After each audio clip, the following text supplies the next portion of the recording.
pray for the health of our nation. The other thing that kind of concerns me is with so many not able to attend church services, I'm wondering what effect this is going to have on the attendance in not only our church, but in churches, period, after this whole thing is over, whether it be a month or 2 months or when the different fear is lifted.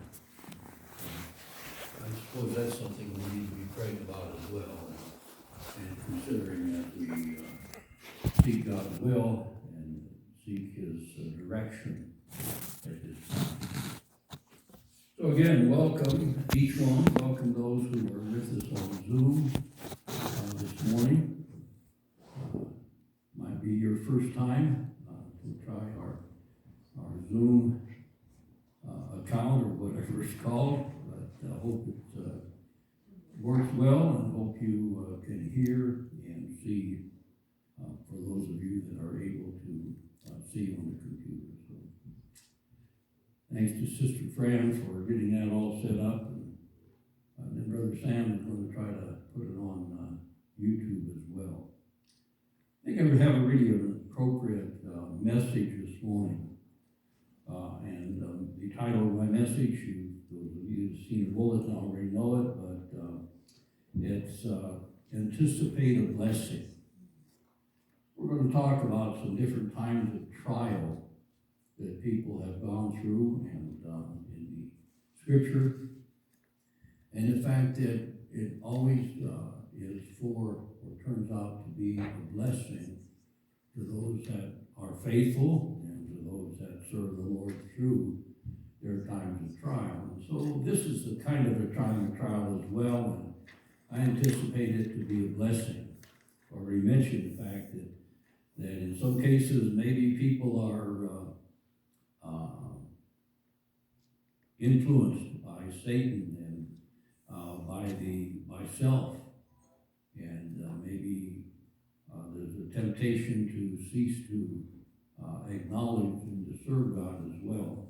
But I think there's also the possibility that many will see that God does choose to judge society and the world and men.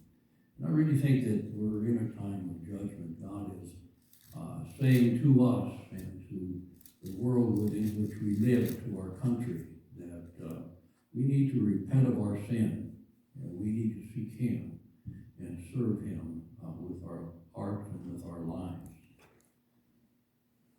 So what I anticipate talking about is trials and blessings. Trials and blessings. I thought I would maybe go through and kind of let everyone know where we're going, and maybe you can have your Bibles and can turn to these different passages, and many of them you'll remember and know the different stories or different accounts behind them. But I want to talk first about Naomi and her time of trial and blessing, and then I want to talk about Joseph, his time of trial and blessing. And then I want to consider the fact that sometimes we are tried because God desires to teach us a lesson. And in talking about that, we're going to talk about the children of Israel in the wilderness from Deuteronomy. And then we're going to talk about the 2 baskets of fruit from Jeremiah. Sometimes we are tried so that our faithfulness in times of trials might be a blessing to other people, might be an encouragement to other people. And they see that, and they too then are encouraged to stand for the Lord and for His word and for His direction in their lives. We're going to talk about the Apostle Paul under that section, and we're going to talk about the church at Thessalonica under that section. So then we're going to end up realizing and stating the fact that always those times of trial or difficulty that we go through God is going to use that for good to those that love him, to those that are faithful to him in these times of trial or tribulation. So let's begin. The trials and blessings. Talk about Naomi. I want to read from Ruth. Remember the story or the account of Ruth and Naomi, and the fact that Naomi with her husband. Let me just read it. In Ruth chapter 1, verses 1 and 2, that kind of gives us a really quick summary of what was happening at that time. So Ruth chapter 1, verse number 1. Now it came to pass in the days when judges ruled that there was a famine in the land, and a certain man of Bethlehem, Judah, went to sojourn in the country of Moab, he and his wife and his 2 sons. And the name of the man was Elimelech, and the name of his wife was Naomi, and the name of the 2 sons were Mahlon, and Chilion,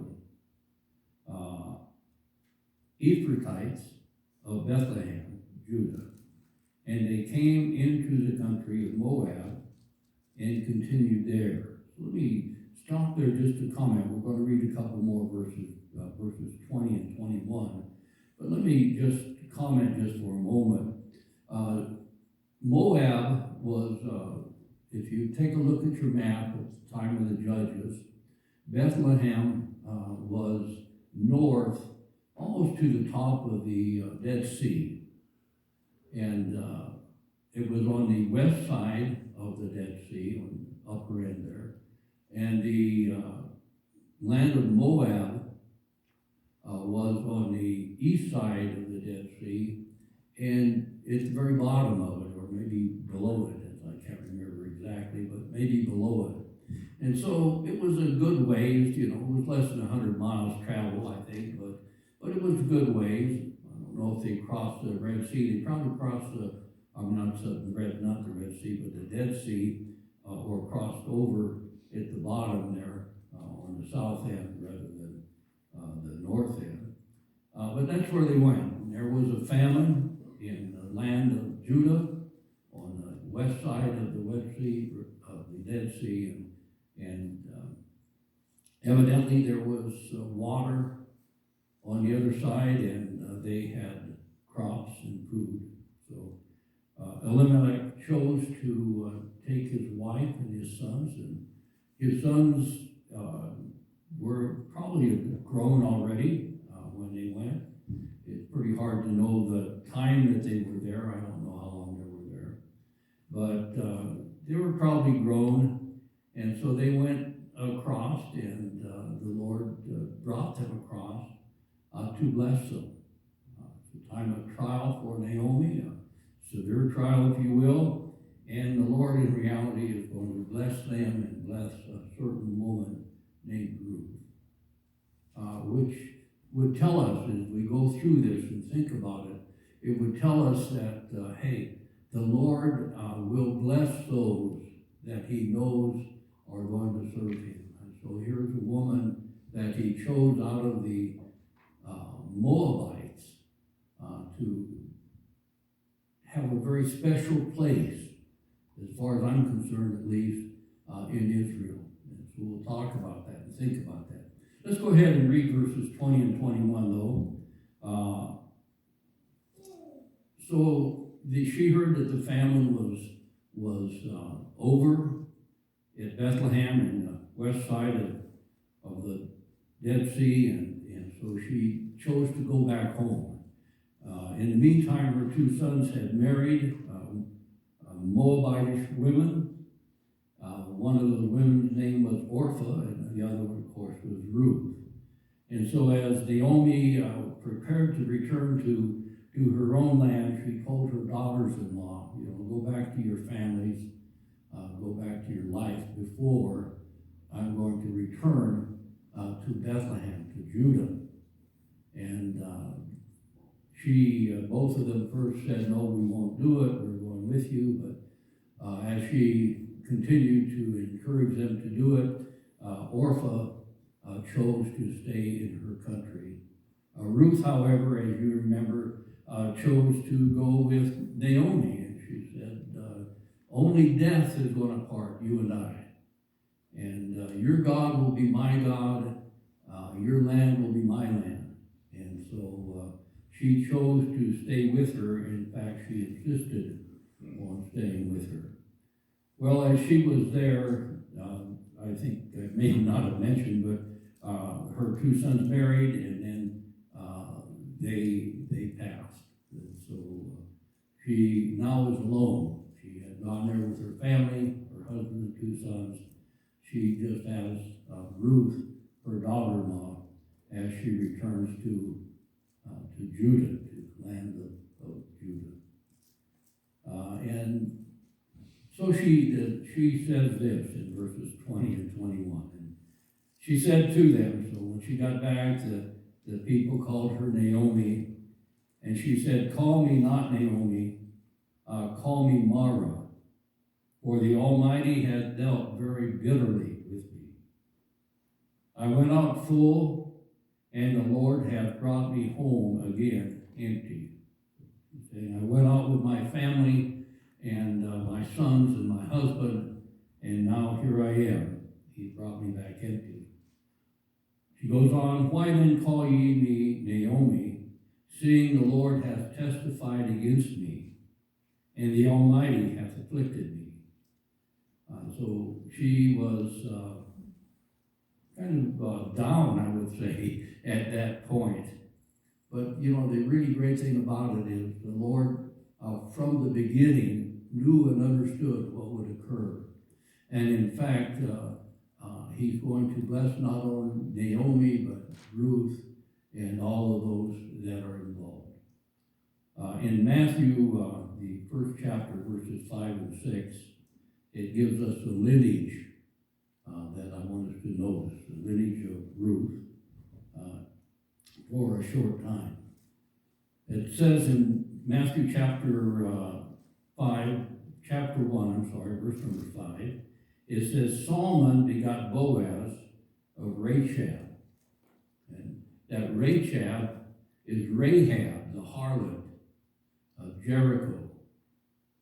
And so the Lord she's in this lineage as well. So Solomon begot Boaz of Rachab, and Boaz begot Obed of Ruth, and Obed begot Jesse, and Jesse begot David the king, and David the king begot Solomon of her that had been the wife of Uriah. Think about that lineage. And think about the blessings of God on all people, not just the Jews. But here, Ruth the Moabitess comes into the lineage of the Lord Jesus Christ. We know that Christ is in the lineage of David. In fact, he's called many times in the New Testament Gospels in particular, thou son of David, thou son of David. And David the king, and of course Christ is the king that will sit on the throne of David forever. So Ruth is in that lineage.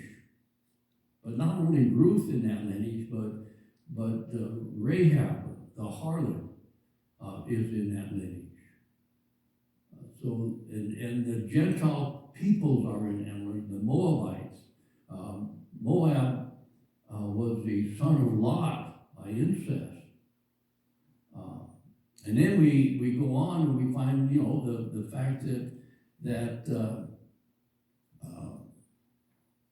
David, as he goes through that, you know, the wife of Uriah, Bathsheba, is in that lineage. And so we see really a mixed bunch. And I just see the Lord in this, and the inclusiveness of God, even back then in, you know, under the Old Testament, under the law, God bringing in people of so many different backgrounds, so many different nations, and so many different thoughts. So to me, it's a great thing, a great privilege, I think, for Ruth and Rahab and all of them to be placed in the lineage of the Lord Jesus Christ.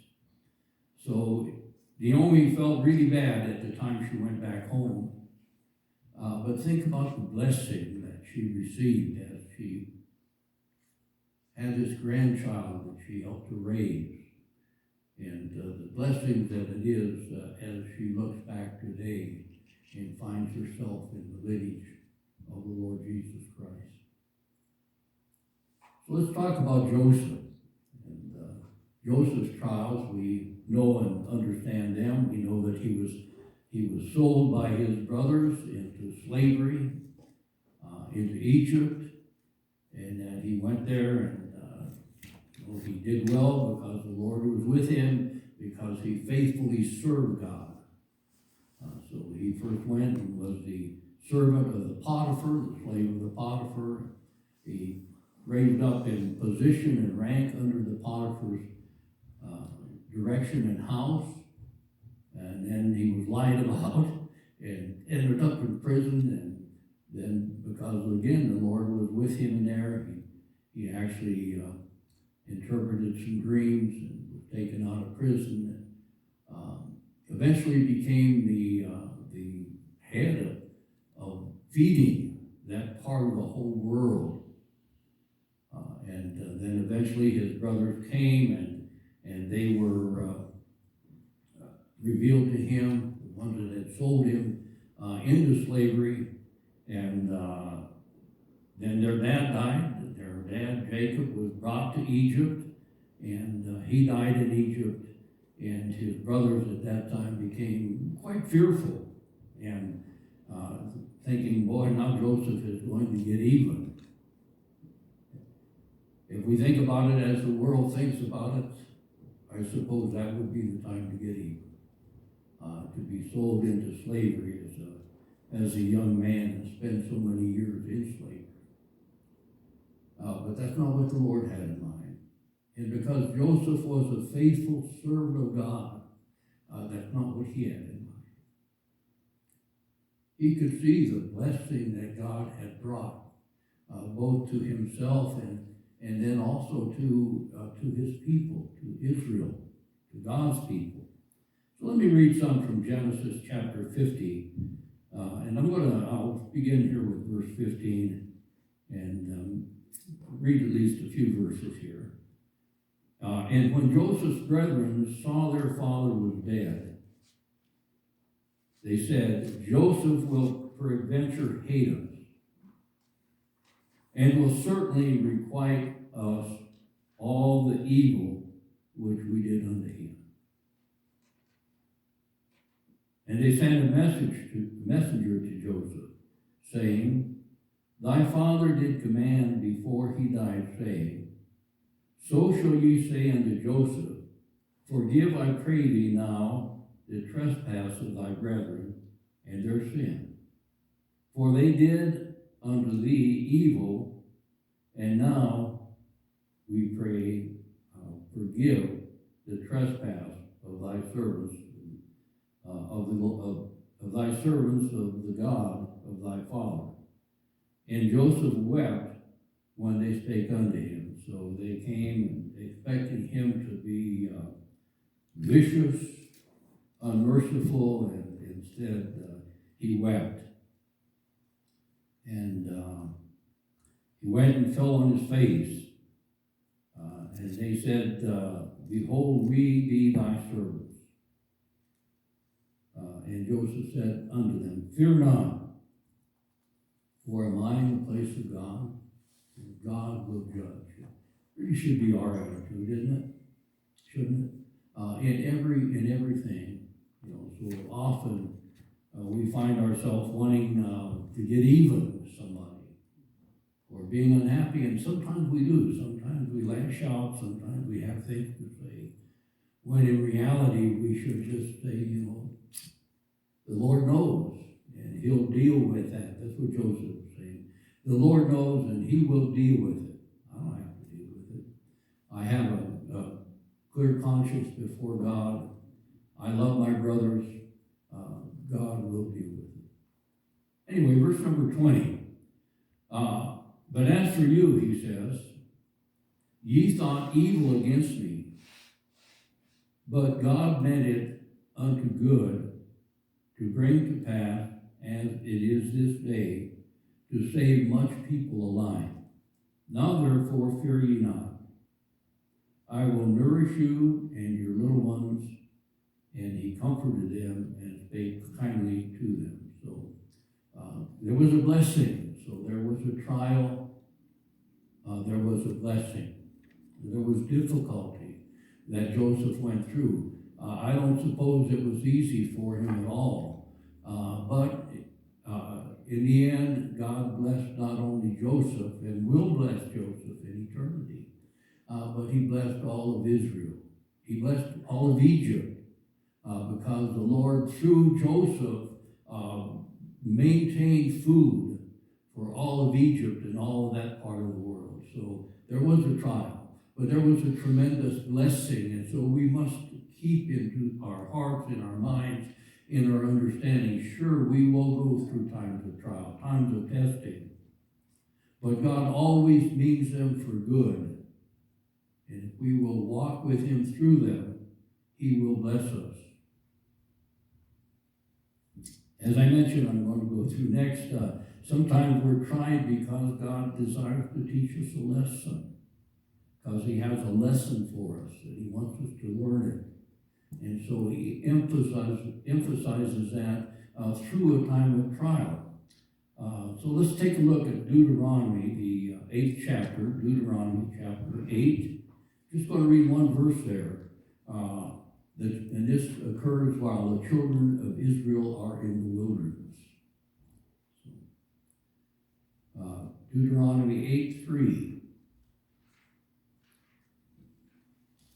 The Bible, God speaking to Israel says, and through Moses, and he says, and he humbled thee, and suffered thee to hunger, and fed thee with manna, which thou knewest not, neither did thy fathers know, that he might make thee know that man doth not live by bread alone, or bread only, but by every word that proceedeth out of the mouth of the Lord doth man live. So what had happened was the people ran out of food, and then they cried unto the Lord, and the Lord provided manna for them. Well, it wasn't by accident they ran out of food. God was trying them. The 2 million people, or however many it was, that came out of Egypt that are now encamped, and they have no food. So they begin to cry and complain to God, our children are going to die. Some of them thought, well, we should go back to Egypt, back into slavery. But God had a blessing for them. And that blessing is a blessing that is for you and I today. Let's take a look at that verse again. He fed them with manna. And he says that he fed them with manna that he might make them know that man does not live by bread alone. So what happened there? Well, God let their food run out. Then God provided a miracle food, if you will, for them. He provided manna for them. And he fed them. And he said, you must depend on me. You do not live by bread only. This is the lesson that we have to learn almost every day in our lives, is that our hands do not feed us. Our initiative, our wisdom does not raise our wealth. This is done by God.